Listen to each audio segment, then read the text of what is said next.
Good morning to all of you. मैं Mangal Meena, assistant professor ABST, MJD government college Taranagar, आप सभी का इस ऑनलाइन क्लास में हार्दिक स्वागत और अभिनंदन करता हूं। आज का अपना टॉपिक है स्टैटिकल एवरेजेस, सांख्यिकी माध्य। ये बीकॉम पार्ट फर्स्ट के बिजनेस स्टैटिक्स का टॉपिक है। आइए देखते हैं इसे। एवरेजेज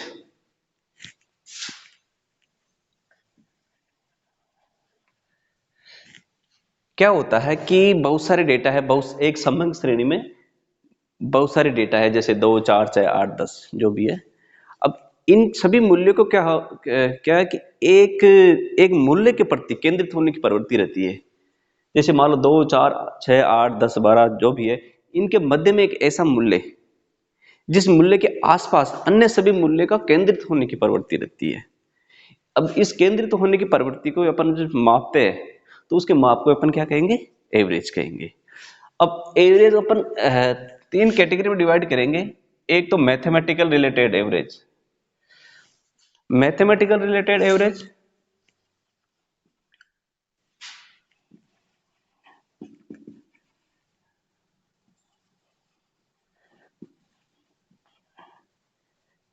एक तो हो जाएगा मैथमेटिकल रिलेटेड एवरेज। एक हो जाएगा पोजीशन के आधार पर, पोजीशन रिलेटेड।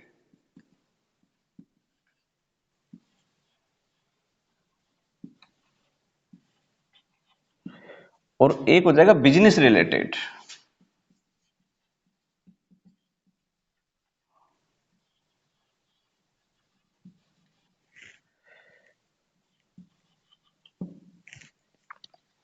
मैथमेटिकल गणितीय माध्य, यानी गणितीय आधार पर जो माध्य है वो मैथमेटिकल पोजीशन स्थिति संबंधी माध्य, और एक हो जाएगा बिजनेस संबंधी माध्य, हो जाएगा स्थिति संबंधी माध्य।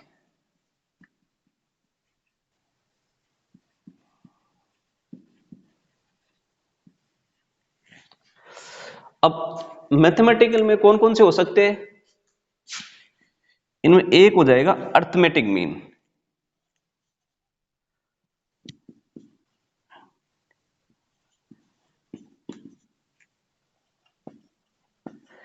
यानी समांतर माध्य।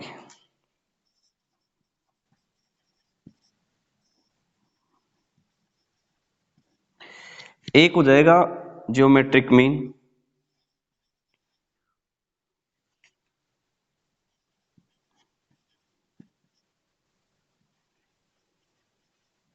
यानी गुणोत्तर माध्य।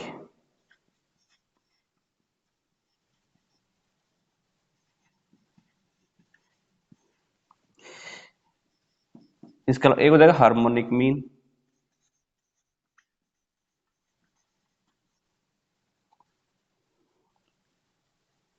हार्मोनिक मीन, हरात्मक माध्य।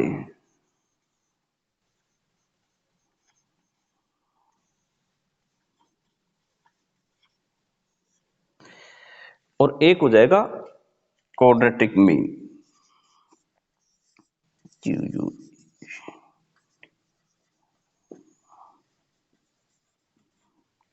क्वाड्रेटिक मीन यानी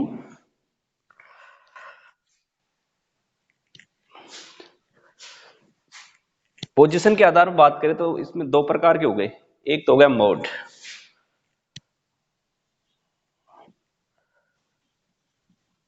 यानी बहुलक।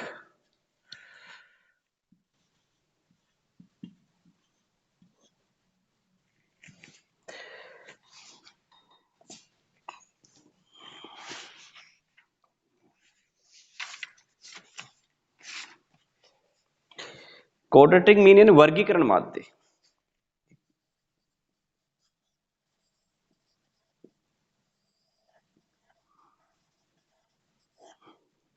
हाँ, अब बात करें पोजीशन रिलेटेड एवरेज कौन कौन से हो गए। एक तो हो गए मोड, बहुलक, और एक हो गया मीडियन, मध्य का या माध्य का। ये दो प्रकार की होती है पोजीशन से रिलेटेड। अब बात करते हैं बिजनेस से रिलेटेड। एक तो हो जाएगा मूविंग एवरेज, मूविंग मीन या एवरेज, यानी चल माध्य। एक हो जाएगा प्रोग्रेसिव एवरेज।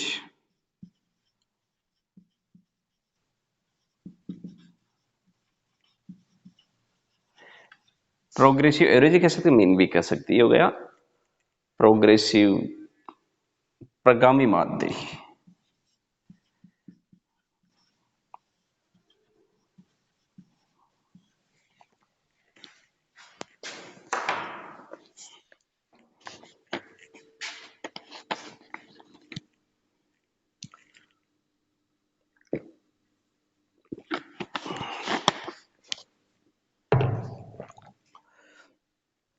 और एक हो जाता है कंपोसाइट एवरेज।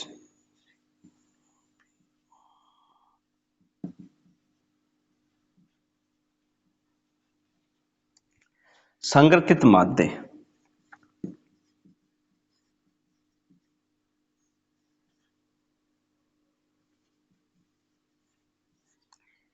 इस प्रकार अपन एवरेज माध्य को अपन कैटेगरी में डिवाइड करेंगे।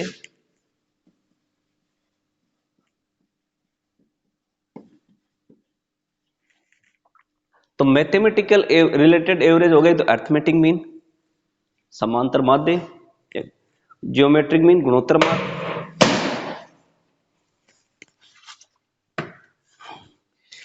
एक होगा हार्मोनिक हरात्मक माध्य, और क्वाड्रेटिक मीन वर्गीकरण माध्य। और पोजीशन से रिलेटेड एवरेज होगा तो मोड बहुलक, और एक होगा मीडियन मध्य का। इसको अपन कहेंगे एक्स बार, इसका सैंपल होगा एक्स बार। बहुलक का होगा जेड, और मध्यिका का होगा एम। ये तीनों ही इंपॉर्टेंट है और जनरली यूज भी, क्वेश्चन भी इन्हीं में से आता है। तो पहले अपन बात करेंगे अर्थमेटिक मीन समांतर माध्य की।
समांतर माध्य,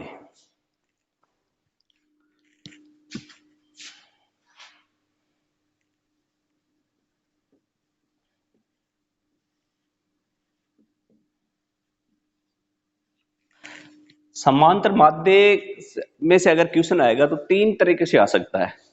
एक तो हो सकता है कि क्वेश्चन इसमें इंडिविजुअल सीरीज से आ सकता है, एक आ सकता है खंडित श्रेणी, व्यक्तिगत श्रेणी, एक खंडित श्रेणी, और एक सतत श्रेणी या अखंडित श्रेणी। तो पहले अपन बात करेंगे इंडिविजुअल सीरीज, व्यक्तिगत श्रेणी की।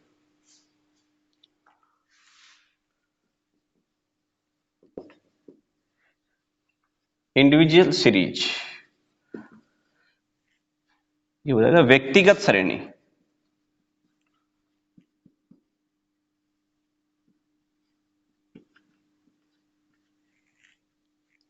व्यक्तिगत श्रेणी मीन्स जैसे मान लो क्वेश्चन दे देगा जैसे 2, 4, 6, 8, 10 और 12। इसका अपने को क्या निकालना है? समांतर माध्य निकालना है। ठीक है, एक्स बार निकालना है अपने को। तो इसमें क्या होगा,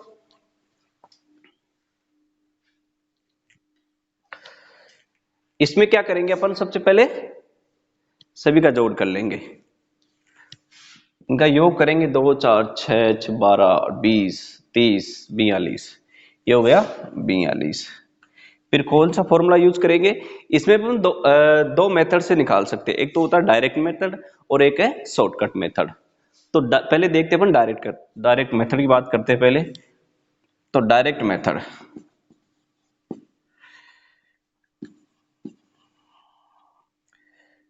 डायरेक्ट मेथड में कैसे करेंगे, एक्स बार कैसे निकालेंगे,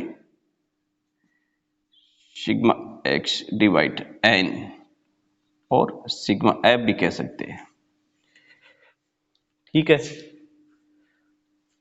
फिलहाल यहां सिग्मा एफ यूज नहीं है। सिग्मा एक्स हो जाएगा 42, तो इनका टोटल हो जाएगा सिग्मा एक्स, और एन हो जाएगी इन कितनी संख्या, 1 2 3 4 5 6, यानी 42 डिवाइड 6, इसका एक्स बार आ गया 7। ये हो गई डायरेक्ट मेथड। अब बात करते हैं इनडायरेक्ट मेथड की। तो इनडायरेक्ट मेथड कब यूज करते हैं अपन, भाई क्या होता है, ये संख्या बहुत ज्यादा होती है ना, तब क्या है, कैलकुलेशन करने में बहुत दिक्कत आती है, बहुत परेशानी होती है कैलकुलेशन करने में। इसलिए उस समय अगर कैलकुलेशन ज्यादा होती है, उस समय फिर क्या करते हैं अपन, इनडायरेक्ट शॉर्टकट मेथड यूज करते हैं। Shortcut method,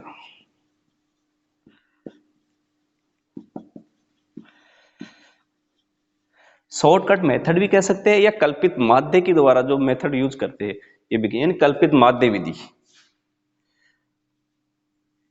shortcut method Hindi में कहेंगे लघु रीति,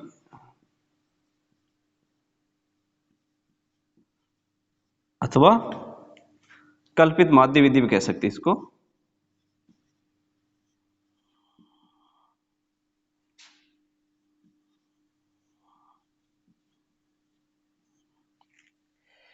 जैसे मान लो, ये तो क्या है, बिल्कुल कैलकुलेशन अपने इजी है। अब मान लेते हैं यहाँ पर 2 की जगह क्या 102 हो, यूं मान लेते हैं एक बार, 4 की जगह 104 हो, फिर 106, 108, 110, 112। इस स्थिति में क्या होता है कि अपने को कैलकुलेशन में दिक्कत आती है, 102 इनको पहले जोड़ेंगे, जोड़ने में 1 2 3 4 5 6 का भाग देंगे, तो कैलकुलेशन ज्यादा हो जाएगी। उस कंडीशन में क्या करते हैं, शॉर्टकट मेथड से कैसे निकालेंगे अपन, एक कोई सा भी ए ले लेंगे, एक माध्य ले लेंगे, बीच का ले लेंगे, जैसे मान लेते हैं अपन 106 ले लिए फिलहाल। ठीक है, अब 106 लेने के बाद में क्या करेंगे अपन, dx निकालेंगे, यानी ये x हो गया, dx का मतलब होता है x माइनस ए, ये निकालेंगे। अब x 106 102 माइनस 106 करेंगे, आ जाएंगे -4। ठीक है, इसके बाद 104 माइनस 106 करेंगे, यानी ए अपन मानकर चल रहे 106, कल्पित माध्य 106 मानकर चल रहे। अब ये x हो गए अपनी, 102 में से 106 गए तो -4, फिर -2, ये 0, फिर 2 4 और 6। ये करने के बाद में क्या करें, इसका टोटल कर लेंगे सिग्मा dx का, ये dx हो गया, इसका टोटल हो जाएगा सिग्मा dx बराबर 4 और 6 बच गए। अब ये देखो, इसमें कौन फॉर्मूला क्या यूज करेंगे, x बार बराबर a plus sigma dx divide n। ये देखो यहां पर मान लेते हैं, जैसे a कितना माना था अपन ने, 106, 106 प्लस सिग्मा dx कितना हो गया अपना 6 डिवाइड n कितना अपना 1 2 3 4 5 6, कितना हो गया 6 में से 1, 106 प्लस 107, x बार हो गया अपना 107। क्या करते हैं कि इसमें इंडिविजुअल सीरीज में अपन 2 मेथड से यूज करेंगे, तो डायरेक्ट मेथड, डायरेक्ट मेथड को अपन कहेंगे प्रत्यक्ष रीति, प्रत्यक्ष रीति, और दूसरी मेथड यूज करेंगे अपन शॉर्टकट मेथड। यदि अपने को क्वेश्चन में दिया हो कि इस मेथड से अपने को यूज करना है, जैसे मान लो क्वेश्चन में दे दिया कि अपने को कल्पित माध्य लघु रीति से अपने को क्वेश्चन सोल्व करना है, तो अपने को लघु रीति यूज में करनी है। और जैसे मान लो क्वेश्चन में ऐसा कुछ भी नहीं दिया हो, तो अपनी सुविधा के अनुसार जैसा अपने को उचित लगे, अपनी सुविधा के अनुसार अपने को एक कोई सी मेथड यूज में करनी है। ठीक है, इस प्रकार क्या करेंगे अपन, इंडिविजुअल सीरीज में क्या करेंगे, अपने को ऐसे फिगर डेटा वगैरह दिए हुए होंगे, इसमें क्या करना अपने को, डायरेक्ट मेथड से क्या करेंगे अपन, ये फॉर्मूला यूज करेंगे सिग्मा एक्स, टोटल करेंगे, टोटल करने के बाद टोटल संख्या का भाग देंगे, इस प्रकार अपने पास एक्स बार आ जाएगा। अब बात करते हैं शॉर्टकट मेथड की। शॉर्टकट मेथड में अपन क्या करेंगे, कोई सा भी इन x इनको रखने के बाद इसमें क्या करेंगे, एक कल्पित माध्य मान लेंगे। जैसे मान लो अपन 106 मान लिया। अब ये मानने के बाद में क्या करेंगे, x माइनस ए, सभी में से कल्पित माध्य घटाएंगे, जो अपन ने माना है वो घटा देंगे। जैसे 102 माइनस 106, 104 माइनस 106, 106 माइनस 106, 108 माइनस 106, ये घटाने के बाद अपन dx निकल के आ जाएगा, इसको बोलेंगे अपन dx।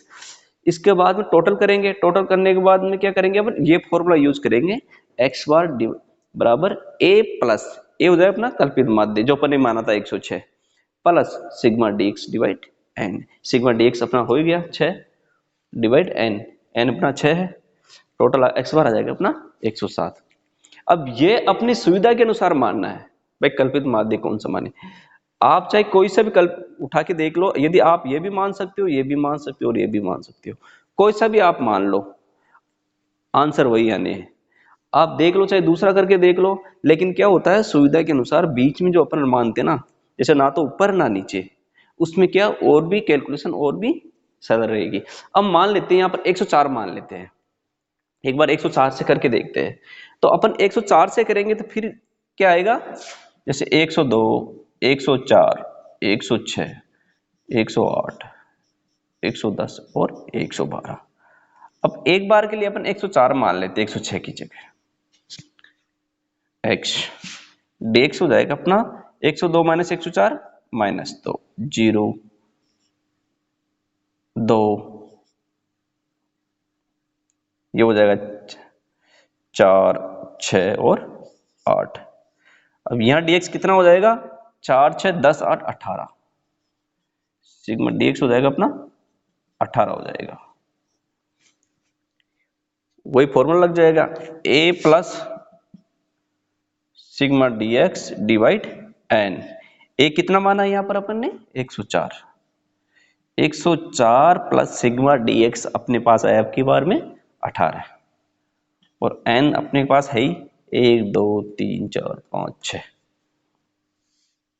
3, इसको काटेंगे 3 आएगा, 104 प्लस 3 बराबर 107। ये अपनी सुविधा के अनुसार अपन कोई सा भी कल्पित माध्य मान सकते हैं। ठीक है, इस प्रकार अपन क्या करेंगे, समांतर माध्य इंडिविजुअल सीरीज में इस प्रकार समांतर माध्य निकालेंगे। ठीक है, थैंक यू।